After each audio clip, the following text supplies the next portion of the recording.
everyone, and welcome to Unique Peace. I am Janice. I am a Reiki Master Teacher here on Long Island, New York, and I am also a podcast host.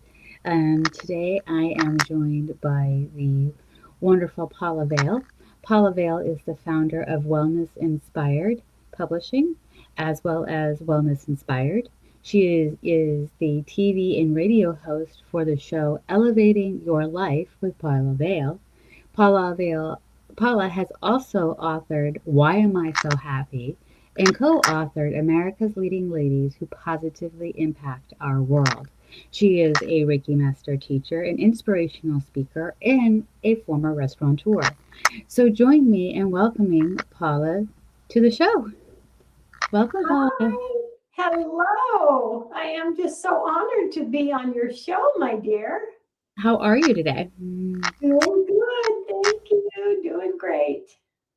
And here on Unique Peace, we like to talk about how you got to where you are.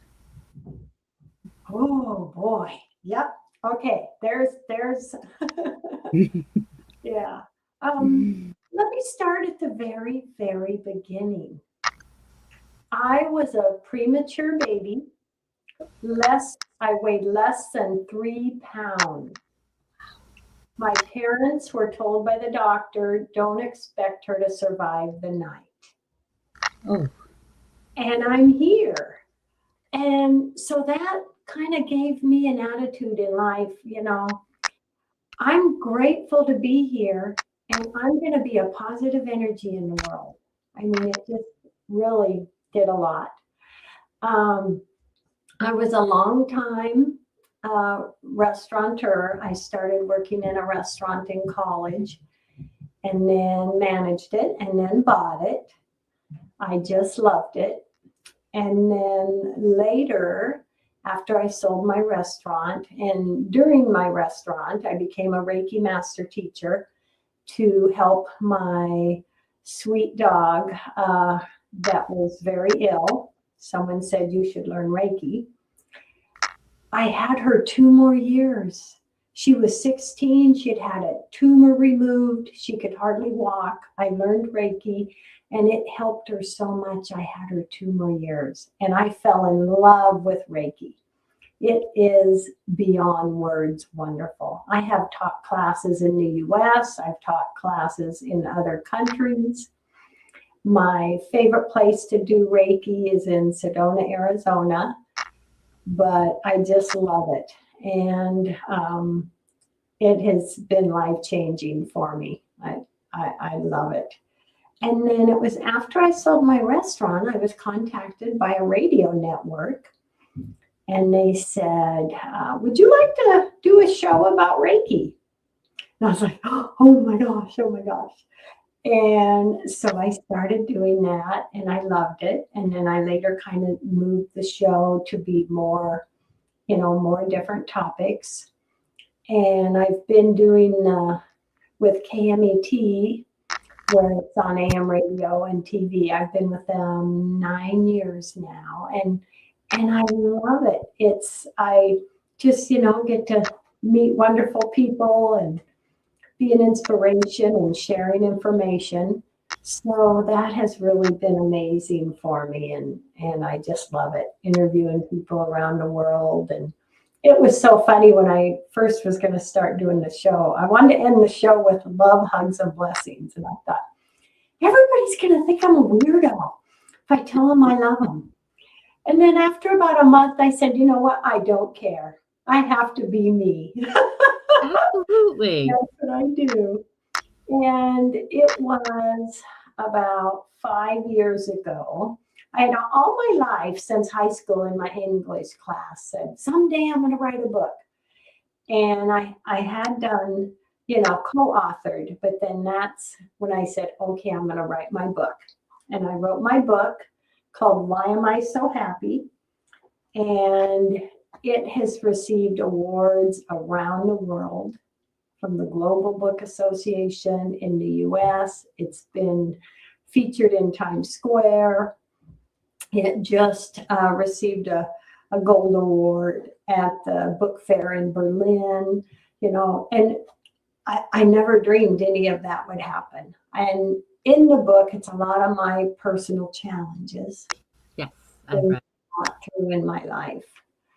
But it's, just amazing the direction we can go in life that we may never even have dreamed of.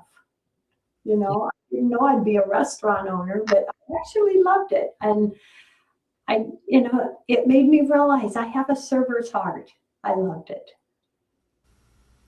that is a very cool way of approaching that. Because when I was reading your book, and I do want to touch on some of the things,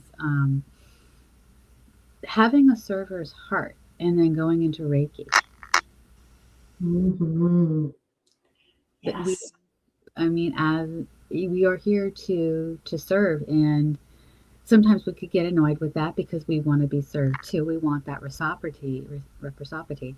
But going in with that, I like to make people happy. I like to make people feel better. I like to feel like I'm making a difference. I love that term, Yes. heart. That is. Yes. Thank you for sharing that with us.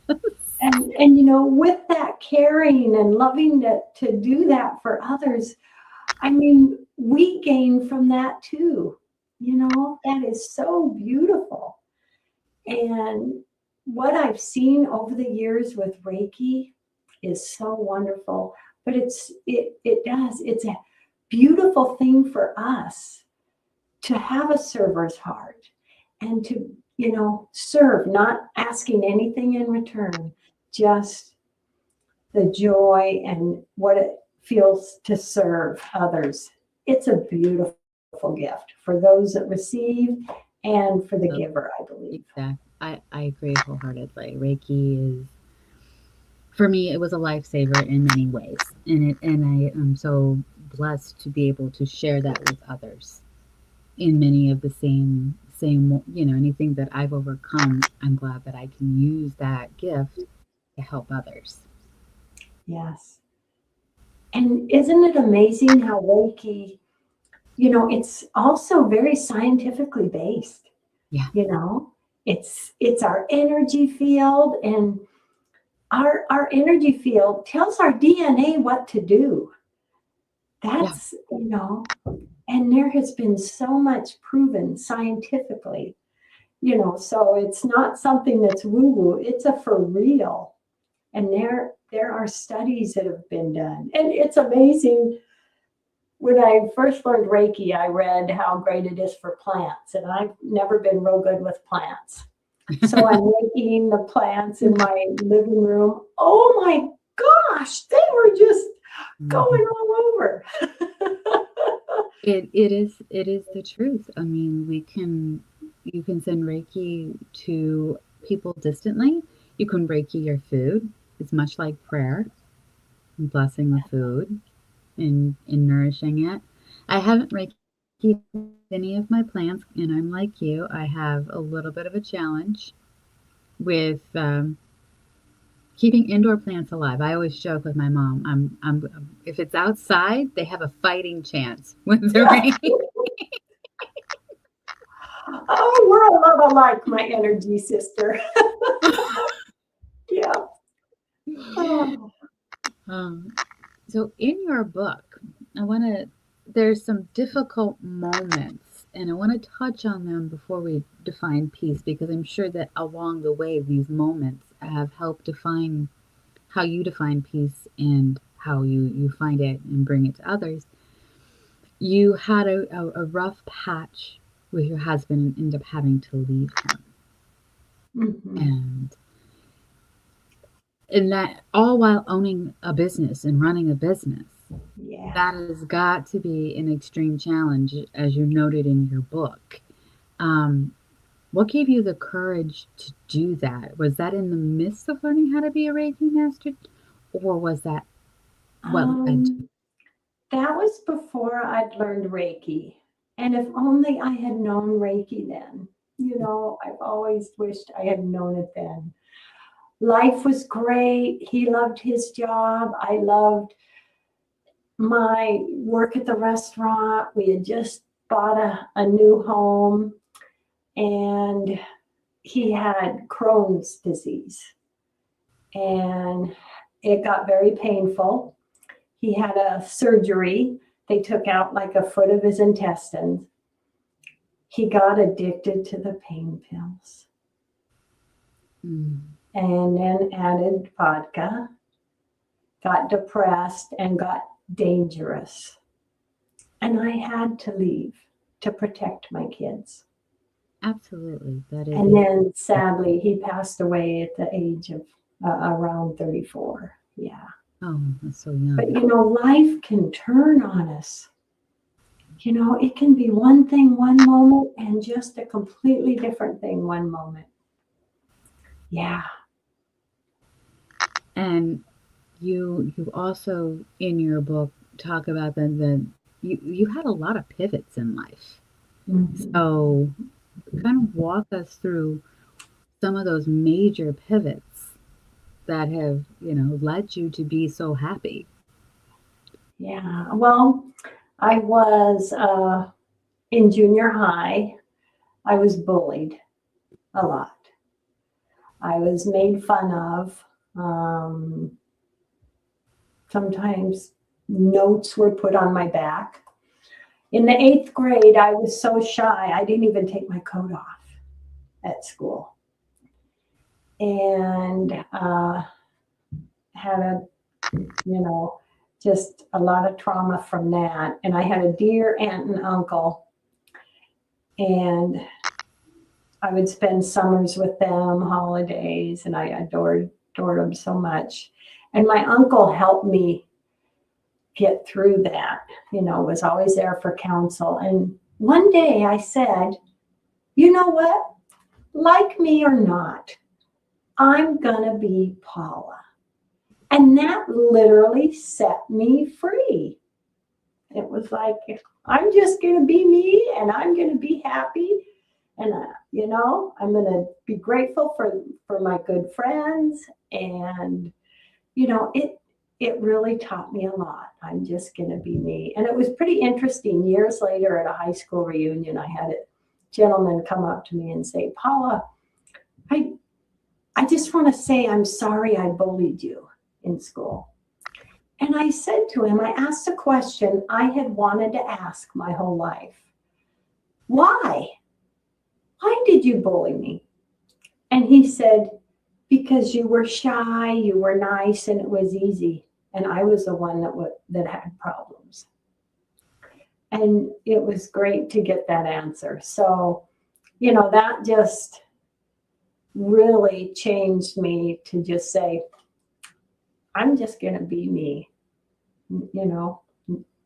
because we all have our own unique beauty, our own unique, wonderful things inside us. And, we don't need to be like everybody else. Just be ourselves, be unique and be wonderful. And then I had another challenge when I was about 16. That dear uncle that I adored, he had worked 6 days a week his whole life. He was near retirement, all these things planned that they were going to do.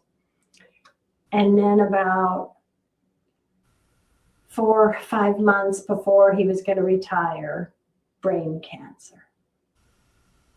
And he was gone a few months later. And I was so angry at the world. I was so angry at the world. I even considered suicide. I was in my car and I thought, I'm just going to drive off the road. I'm so angry. And then I realized, should I be angry that I lost him, or should I be grateful that I had him in my life? Oh, I love that. Look at this 2 different ways. And I chose grateful. And that also taught me a great lesson in life.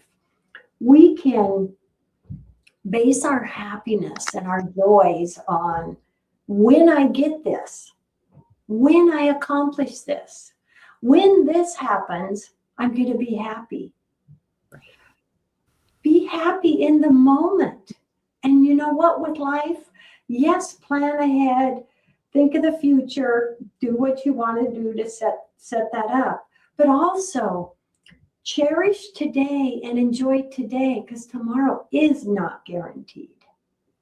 That taught me that huge lesson, and I am really grateful for that. You know, the one hand is what we're striving for, what our goals are, which are beautiful. But the other hand can be wide open to things that can manifest that we may not even have dreamed of. When I was in college, I was going to be an accountant. I had it all figured out. I got my accounting degree. But you know what? I fell in love with the restaurant business. I fell in love with taking care of my customers. And the accounting came in good. I was going to say the accounting sound like but, you know, we can find a passion we did not know we had. Just like my joy with Reiki, my joy with being a show host. Those were all things I hadn't imagined when I was young. And it's so awesome to realize that. And that can be any age. We can, you know, step into something new and oh my gosh, and discover a new joy and a new passion. And having the door open for that is just a huge key in life, I believe. I absolutely agree. And having such a positive mind frame and mindset, how do you define peace personally for yourself? I would say and this is something, you know, that I kind of had to realize in life, is to have peace, because in a way it's like life is a river and we're flowing down the river, and oh, the water feels good, it's wonderful. Oh, a rock, oh, a stick, that hurts. Things will happen that hurt us. And a lot of times these things that happen that we bump into or come to us, we may not have any control of it. And so for me to find peace in those moments is to, when I have challenges, when those bumps come, when that pain comes or that sadness, acknowledge it, accept this has happened, and then passionately look at it and say, okay, what can I do to help with this or to get through this? And realize there is also what I can't do, that I can't fix this. I can't change this from happening. And realize that and just move on and have peace and just accept it and know you're going to continue. You're going to continue today. You're going to continue taking the steps. And you're going to continue to be grateful for what you have that is positive in your life. It's so easy to just focus on that negative when, you know, we do have the positive. Mm-hmm. And something I talk about in the book is happiness triggers. Yeah. We all have our own happiness triggers. And giving ourselves those can make a huge difference when we are feeling down. For example, like for me, I have my favorite songs I listen to. So I turn on my songs and I'm singing and I'm dancing, and there you go. It can set the whole tone of my energy. Yes. You know, and it could be something like working in a yard or hiking or painting or cooking. We all have our own happiness triggers, and taking the time to give ourselves those, especially if it's a down day, can just totally change the energy. And you know what? When we change that energy and move our vibration higher, because that's it, we are in vibration levels. Absolutely. angry, the sad, the joyful, the kind. That's energy. And when we move ourselves up in a higher energy level, do you know what? There's going to be more of that energy coming to us. It's just because we're going to be up there and it's going to attract, we're going to feel it. And I've always got a kick out of just a smile in a room full of people can change the energy of that room. You know, I'm 66 now and still a weirdo. And I just, I'll be at the grocery store and there's a good song on and I'm dancing while I shop, and people will, Okay. and it can put some smiles on faces. But I'm just being me and loving it. So, with the happiness triggers, the next question is, how do you bring peace into your own life? So the happiness trigger sounds like it would be twofold. So we'll get to that. We'll return to that in a minute, but I want to know how you bring peace into your own life. Based on your definition, how would you? I would say that it would be, I guess, in evaluating and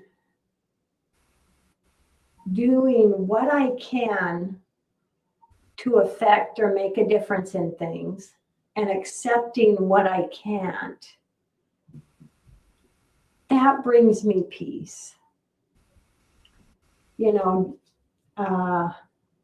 Doing for others brings me peace, brings me joy. But I think peace, it's just evaluating and, the ups and downs and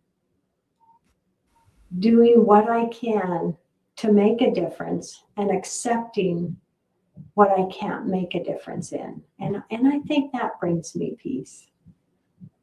Beautiful. And so the next question kind of connects the happiness triggers. And in my mind, you could tell me if I'm off base, but those happiness triggers that you have that bring you happiness, they're also bringing other people happiness. Yes. So how do you bring peace to others? And would you say those triggers come into play?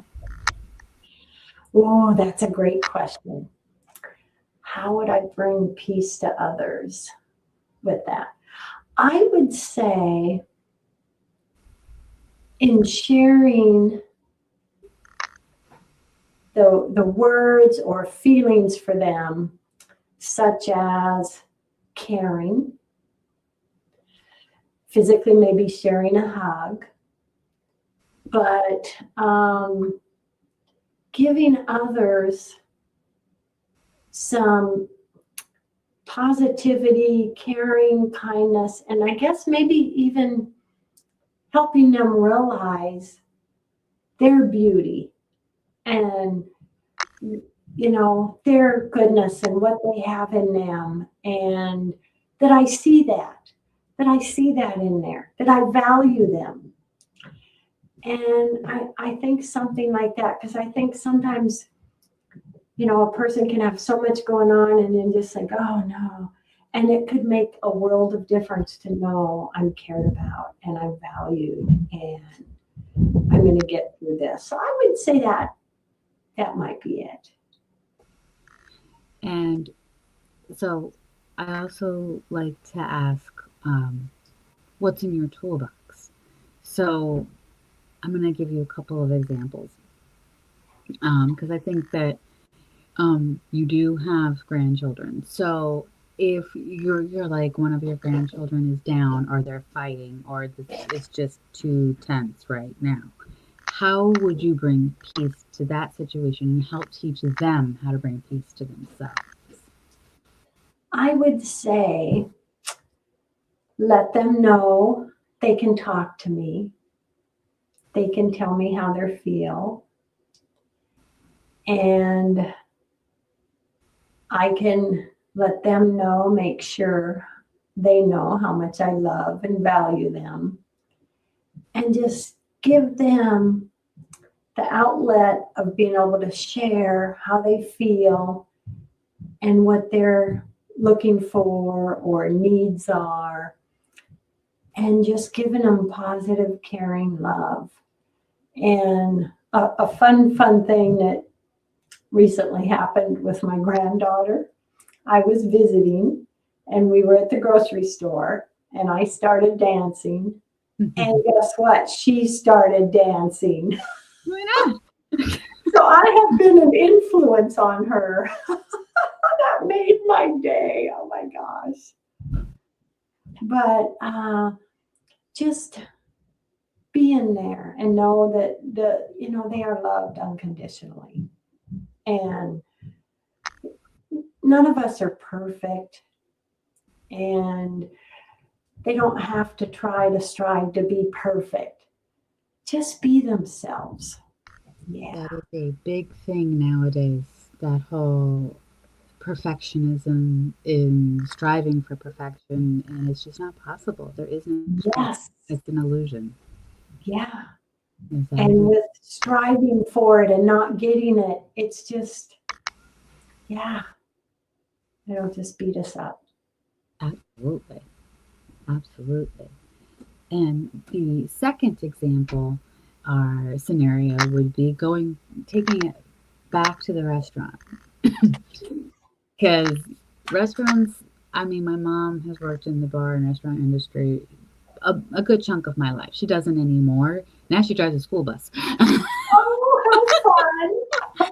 How um, fun. but going back there, that's high stress, high stakes. People are sometimes that you get those customers that are just difficult. Oh, yeah. How would you bring peace to that situation or tell? I mean, when I was a server, my mom, it's very funny because my mom never thought I would take the job as a server because I just don't have that temperament. Mhm. Believe it or not, I wasn't always as and so it taught me a lot about patience and I'm not gonna lie. And so that's like I was a newbie and Mhm. I ran into some very not nice people and I was wearing a Yeah. big button that says please be patient, I'm new. Yeah. Yeah. And and there's a percentage. I mean, you had, the not nice people and nice and then awesome blessings, wonderful people. But when there would be a not nice person, I was like, okay, I'm not going to get upset. I have a challenge. I'm going to put a smile on that person's face. And it became a challenge for me. And most of the time I'd succeed. I'm sure there were times I didn't, but that's how I looked at it. I'm not going to let them, attack or criticize me. They can do it, but that's something with them. It's nothing I'm doing. And I'm just going to challenge to myself to put a smile on their face because they obviously need some caring. And talking restaurant, I have to share. Worst thing I ever did. It was Italian food, and we had these big plates of pasta. I was like 23 years old, and I'm serving, and one plate went this way, one went that way, and a plate of spaghetti went in a woman's open purse. Oh no. Yeah. And here's a great example of a customer, how they could react. I went in the kitchen, I was crying. She was actually a teacher at a local college. Okay. It was her etiquette class. They'd come in for lunch. I'm in the kitchen crying. She came in there and hugged me. What an example she made for her students. I mean, it could have went. And she just, what that did for my heart. How kind. That is extremely kind. She was a great example to her students. She just forgave me. She wasn't upset, gave me a hug. Yeah. Taught her something too. Keep your purse closed. Yeah. Especially when Paula's around. Oh my goodness. Oh, yeah. So one example. That's a very good example of you personally taking it as a challenge. Um, you would probably, I'm guessing, take and coach somebody, either a newbie or somebody who's new to your restaurant or bar, and Yes, coach them like, hey, don't let this get to you. This is more about yes, them than about you. If you radiate positivity and peace, maybe that'll rub off on them, or just yes, get through that table as peacefully as possible. yes, yes. And I really taught the attitude of teamwork. You know, you could be going by someone else's table and see an empty glass.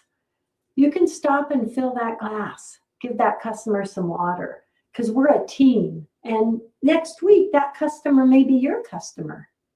You Yes. know, we're all a team. And, you know, that really worked well in the restaurant.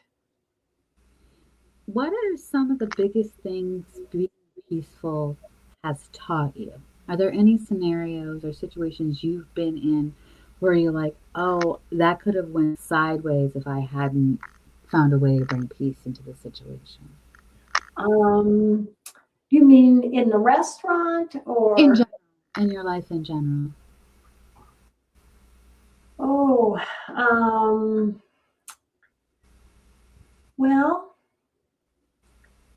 I think just in when I had it, you know, there were challenges sometimes being the manager and owner of the restaurant. And sometimes I had to make some serious decisions. And sometimes I had to really say, okay, how can I help this person? How can I help this situation? And by coming up with what I felt was the right thing and, you know, had it work out, that that really taught me that when there is a situation or something, I need to sit back and look at it and think it through instead of rushing to, oh, how I'm going to react. I think what I learned was to sit back, relax, think it through, and then make the steps I'm going to make in a situation. And what has Reiki taught you about peace? I know what it's taught me about peace. What has it taught you about peace? What has it taught me What has it taught you about about what, dear? what has Reiki taught you about peace? Oh, peace. Oh, wow. Is that right? I love that. Great question. In a way, Reiki is peace. It really is. In a way, it is.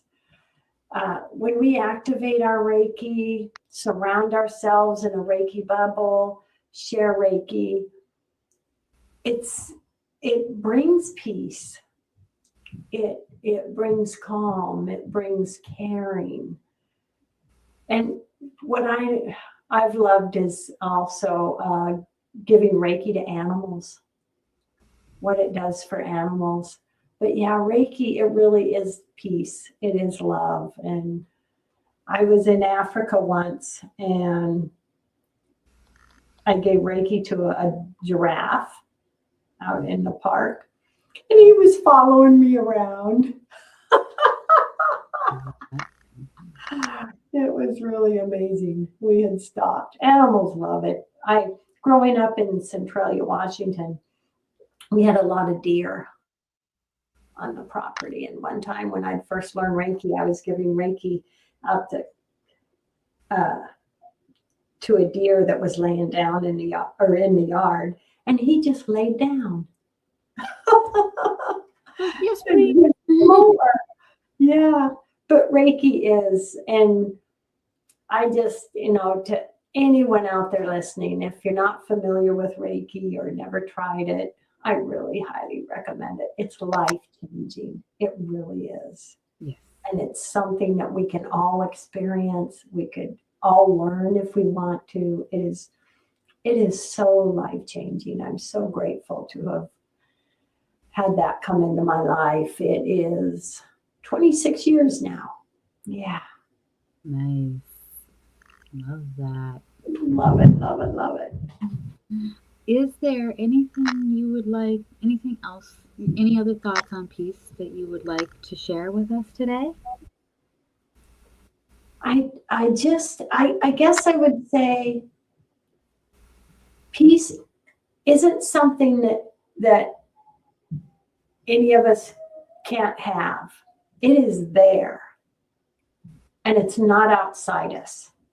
It's inside us. We can make that choice. And we have that in us.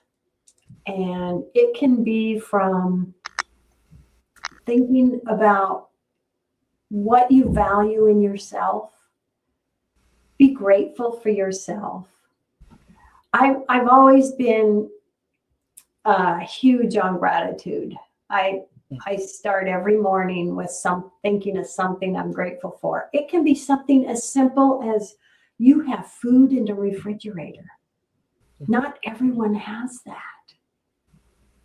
And I've been on a mission trip in Africa, and what you see, I mean, not everyone, just thinking about something every morning that you're grateful for can set the tone of your whole day. It really can. Yes. Gratitude is like when people choose words of the year, I don't think that word has ever not been chosen in this house. I love it. I love it. Among other words like peace and joy and abundance. Yep. But gratitude is, you got to be thankful for what you have and more comes in. Yes. Yes. Wise words. So, thank you so much, Paula, for coming on and talking peace with me today. Thank you so much. Thank you for being so awesome and for your awesome show. I am so grateful, my energy sister. I am grateful for you as well. And I invite everyone to check out your book, Why Am I So Happy? We've included the link below directly to it. You can check it out. It's really, I read it in a day and a half. So it's not long, but it is full of a lot of lessons and a lot of tidbits and some of those happiness triggers examples. Yeah. And I will share a little secret with you. Yeah. Something everyone can watch for a movie about my book. Oh. There is interest in a movie being made. So we'll just see what flows. Absolutely. And I'm so honored to have, a film company interested in doing it. So we shall see. How fun. And we will keep the listeners informed. I'm excited. Congratulations. Thank you. Thank you. And I'm going to put Paula in the green room. Don't go anywhere, Paula. We'll be right back. Thank you, everyone, for joining us today on Unique Peace. I'm hopeful that you learned about being happy and being peaceful and navigating life's challenges with me today. And next week, we will see you again.